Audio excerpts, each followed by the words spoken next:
turn now to our focus on the ongoing war in Ukraine. The Trump administration confirms it has stopped intelligence sharing with Kyiv.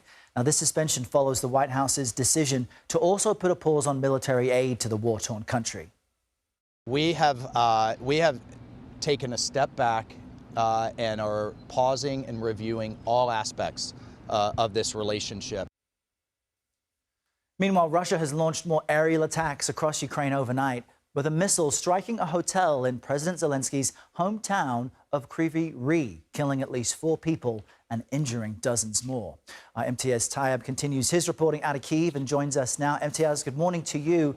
How is Ukraine responding to this U.S. decision to halt intelligence sharing? Al, good morning to you. Well, it's, of course, very concerning. Ukrainians here rely very heavily on the U.S. to provide them with intelligence of Russian movements across the front lines and, more importantly, where to target. And the fact that that information has effectively come to a pause or a halt, however the Trump administration is describing it, it's very concerning. But as you heard in that soundbite before during your introduction, the Trump administration has confirmed that it has paused intelligence sharing with Ukraine. It also follows the suspension of billions of dollars in military aid. We learned that just on Monday. And now we're hearing from U.S. European Command that shipments of Biden administration approved arms not yet delivered have been paused as well. Now, we've been speaking to Ukraine's former Deputy Prime Minister, Ivana Klympush-Tizansadeh, who told us any talk of a ceasefire with Russia would only give time for the Kremlin to regroup, rearm, and reinvade. Here's what she said. Is that the fear?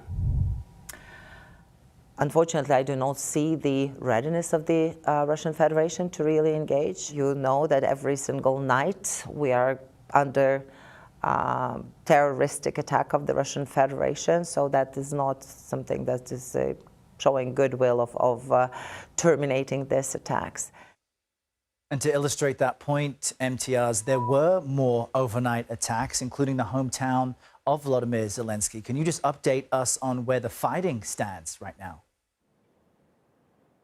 Yeah, those attacks have only intensified. As we've been saying, the eastern city of Kryvyi Rih, which again is President Volodymyr Zelensky's hometown, was targeted by a Russian ballistic missile. In a post on social media, Mr. Zelensky said among the damaged building was a hotel full of aid workers, including some Americans. We understand at least 30 people were injured in the attack and at least 4 people were killed. But this really follows a week of intense bombardment from Russia as this relationship between the U.S. and Ukraine was really spiraling. Almost every night we have these massive drone attacks here on Kyiv and in other parts of the country.